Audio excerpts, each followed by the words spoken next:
नमस्कार, मैं कमलेश कबीर आपका एक बार फिर स्वागत करता हूँ इस नए एपिसोड में। आज के इस एपिसोड में हम बात करने वाले हैं महाराष्ट्र की।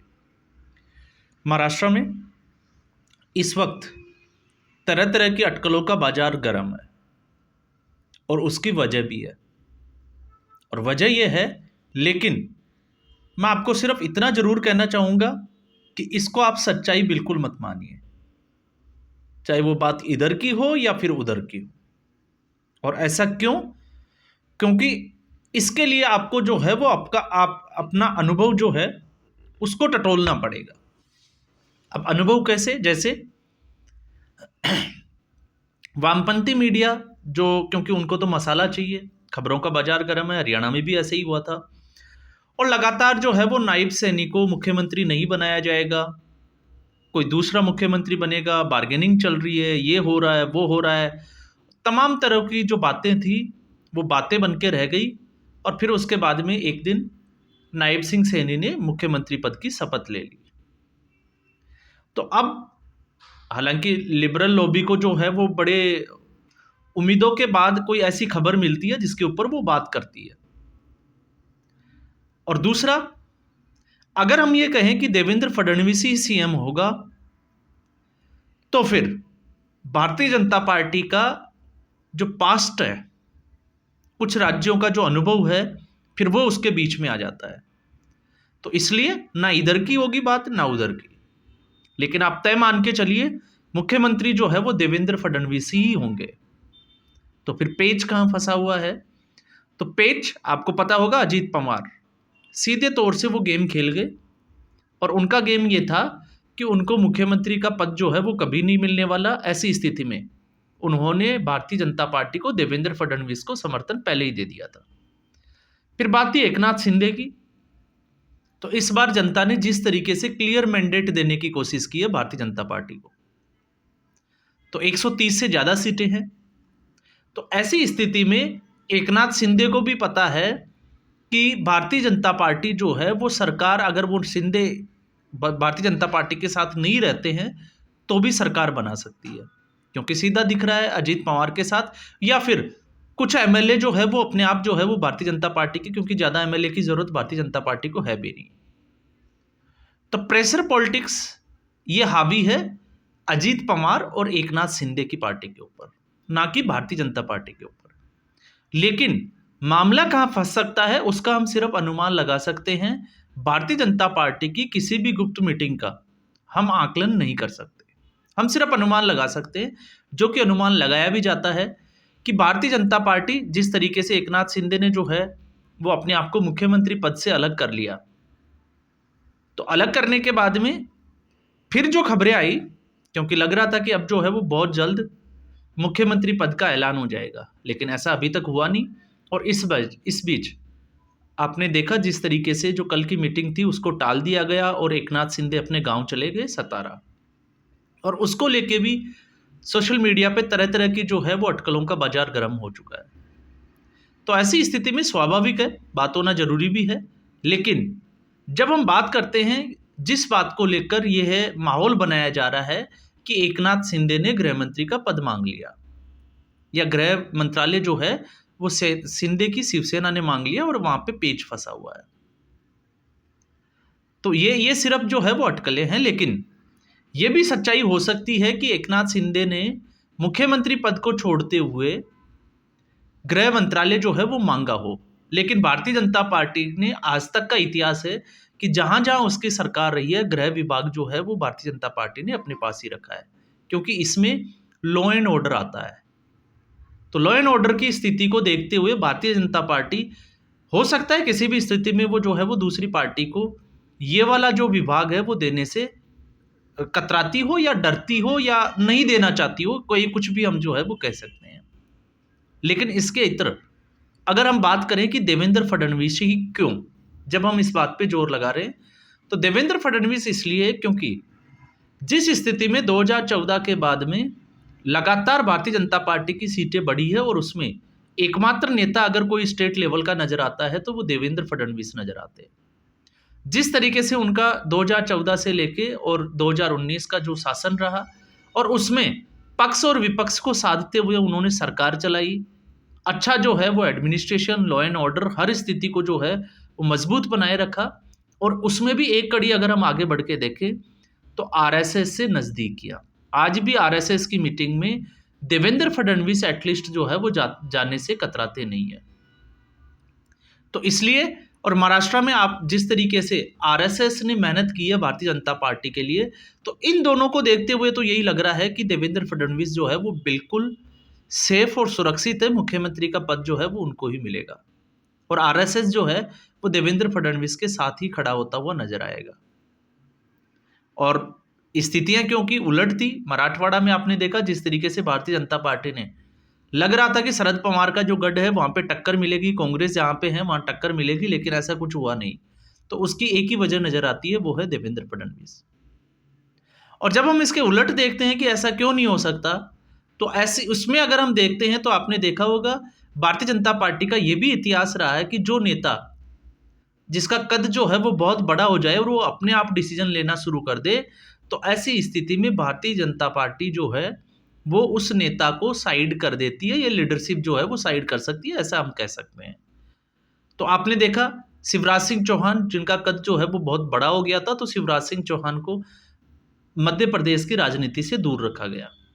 इसके बाद में राजस्थान में अटकलों का बाजार गर्म था और अचानक से निकले भजनलाल शर्मा, जिनको आज भी लोग जो है वो पर्ची वाला मुख्यमंत्री कहते हैं। और उनको तो खुद को भी उम्मीद नहीं थी कि वो मुख्यमंत्री बन जाएंगे। तो ऐसे एक नहीं, बहुत सारे आपको जो है वो प्रमाण मिल जाएंगे कि भारतीय जनता पार्टी की स्ट्रेटेजी जो है वो किस तरीके की होती है। हर जो है वो जिसको कहते हैं कि समुदाय को साधने की एक कोशिश की जाती है, चाहे वो दलित हो, ओबीसी हो, या किसी भी कास्ट के अगर हम देखें तो उसकी रणनीति हो। तो भारतीय जनता पार्टी ये कोशिशें जो है वो अभी से नहीं, बहुत पहले से करती आई है। तो ऐसी स्थिति में जो अटकलें ये लगाई जा रही है वो अपनी जगह जो है वो बिल्कुल सही है, लेकिन अटकलों पे जो है वो विराम कब लगेगा, तो इसकी अगर स्थिति को अगर हम देखें तो बहुत जल्दी जो है वो लगने वाला भी है। और कुछ चीज़ों के ऊपर जो है वो बात होना लाजमी होता है, चलती भी है, हरियाणा में भी हमने देखा था। लेकिन उसके बाद में नायब सिंह सैनी ही मुख्यमंत्री बने, तो महाराष्ट्र में भी देवेंद्र फडणवीस जो है वही मुख्यमंत्री बनेंगे, ये आप निश्चित मानकर चलिए। किसी और चेहरे के ऊपर भारतीय जनता पार्टी दाव नहीं खेलना चाहेगी, क्योंकि अगर भारतीय जनता पार्टी अगर ऐसा करती है तो भारतीय जनता पार्टी को हो सकता है इसके बाद नुकसान उठाना पड़े। और क्यों उठाना पड़े उसकी वजह भी जो है वो हम पहले ही डिस्कस कर चुके हैं। पहले भी हमने एक वीडियो में बात की थी कि देवेंद्र फडणवीस वो ही क्यों, दूसरे किसी नेता पर क्यों नहीं। तो उसकी वजह जो है वो साफ तौर से था कि ऐसी स्थिति में भारतीय जनता पार्टी का जो कि लोकसभा चुनाव में जो परिणाम रहा उसके बाद में जिस स्थिति से जो है वो भारतीय जनता पार्टी निकलकर सबक लेते हुए और आगे बढ़ी, और जो परिणाम आया वो बिल्कुल जो है वो चौंकाने वाला था। और इस चौंकाने वाले बयान में सिर्फ और सिर्फ एक ही व्यक्ति जो है वो खड़ा नजर आता है, और वो है देवेंद्र फडणवीस। तो इसलिए दोनों जगह जो है वो अपनी अपनी बातें सही है। और एकनाथ शिंदे की अगर हम बात करें तो एकनाथ शिंदे, उनकी भी महत्वाकांक्षा है कि वो 2.5 साल मुख्यमंत्री रहे हैं, लेकिन आलाकमान की बात मानते हुए हमें फिर यह भी देखना होगा कि 5 साल से जो व्यक्ति मुख्यमंत्री था और वो आलाकमान के कहने के बाद में विपक्ष में भी बैठा, और विपक्ष में बैठने के बाद में जब सरकार बनाने की बारी आई तो उस व्यक्ति को जब उप मुख्यमंत्री बनाया तो वो उप मुख्यमंत्री बन गया, और 2.5 साल जो है वो सरकार ने आराम से निकाल दिया। तो ऐसी स्थिति में अगर हम सक्की सुई को एक बार के लिए ले भी जाते हैं तो मुझे नहीं लगता कि उसकी कोई गुंजाइश रहती होगी। तो इसलिए मेरे हिसाब से जो है वो चाहे एकनाथ शिंदे सतारा जाए चाहे कहीं भी जाए, ये तो लिबरल मीडिया को जो है वो एक शिगुफा मिल गया, और उस शिगुफे को लेकर अब एक माहौल बनाया जा रहा है कि महायुति जो है वो टेंशन में है।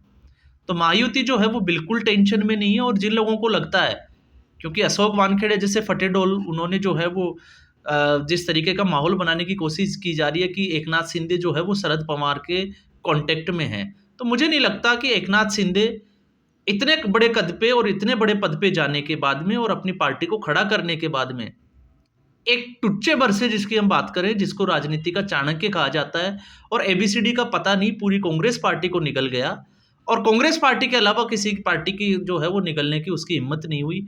और कांग्रेस पार्टी इसलिए क्योंकि कांग्रेस पार्टी को और नहीं और इसको कोई ठोर नहीं, वो वाली स्थिति है। तो जो कांग्रेस पार्टी तोड़ के निकल जाता है, फिर कांग्रेस में आ जाता है, फिर निकल जाता है, फिर कांग्रेस में आ जाता है। तो इसलिए कांग्रेस पार्टी का हश्र जो है वो शरद पवार की ही देन है। और इसके अलावा शरद पवार ने किसी दूसरी पार्टी का, तो दूसरी पार्टी थी उद्धव ठाकरे, क्योंकि मराठवाड़ा में सीधी जो जंग थी शरद पवार की, वो कांग्रेस पार्टी से नहीं, वो उद्धव ठाकरे से थी।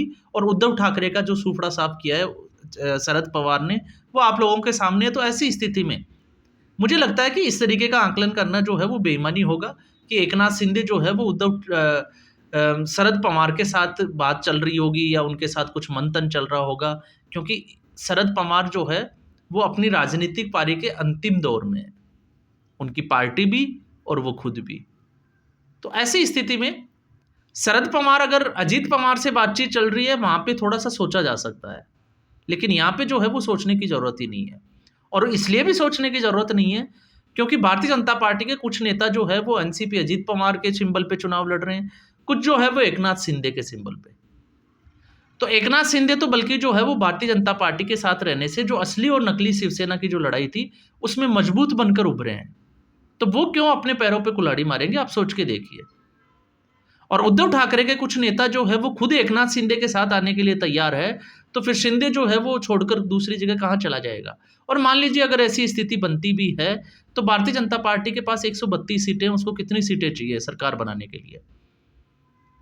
तो जब उस स्थिति में जब महाविकास अघाड़ी की सरकार बन रही थी और उसमें से अगर भारतीय जनता पार्टी एकनाथ शिंदे और अजीत पवार को निकाल कर ला सकती है, तो आप सोच के देखिए कि 10 से 15 एमएलए निकालना भारतीय जनता पार्टी के लिए कोई बहुत बड़ा काम नहीं है। और ऐसी स्थिति में जब उसके खुद के नेता जो है वो इन पार्टियों के चुनाव या सिंबल पे चुनाव लड़े हो और जीत कर आए हो, तो ये सारे जो है वो अटकलें हैं। इसलिए मैंने कहा है कि मुख्यमंत्री जो है वो देवेंद्र फडणवीस ही होंगे और बहुत जल्द जो है वो इसकी घोषणा भी हो जाएगी। लेकिन तब तक भारतीय जनता पार्टी के अंदरूनी जो खबरें हैं, उनकी मीटिंग में प्रधानमंत्री नरेंद्र मोदी और अमित शाह के साथ में एकनाथ शिंदे की क्या बात हुई है, या तो एकनाथ शिंदे बता सकता है या फिर प्रधानमंत्री और अमित शाह। तो प्रधानमंत्री और अमित शाह का तो हम भूल ही जाते हैं कि वो ऐसा कुछ आके मीटिंग के बारे में बात करने वाले हैं। तो ये सिर्फ जो है वो एकनाथ शिंदे ही बता सकते हैं। बाकी किसी को मुझे नहीं लगता कि देवेंद्र फडणवीस भी इस बारे में बता पाएंगे कि अमित शाह और प्रधानमंत्री मोदी की एकनाथ शिंदे के साथ क्या बात हुई है। तो इसलिए ज़्यादा जो है वो ऐसे आकलन को जो है वो सुने जरूर, लेकिन मुझे लगता है कि इसको सीरियस लेने की ज़्यादा ज़रूरत है भी नहीं। तो आज के एपिसोड में बस इतना ही। उम्मीद करूँगा ये वीडियो एपिसोड आपको पसंद आया होगा। लाइक करें, शेयर करें, चैनल ज़रूर सब्सक्राइब करें। धन्यवाद।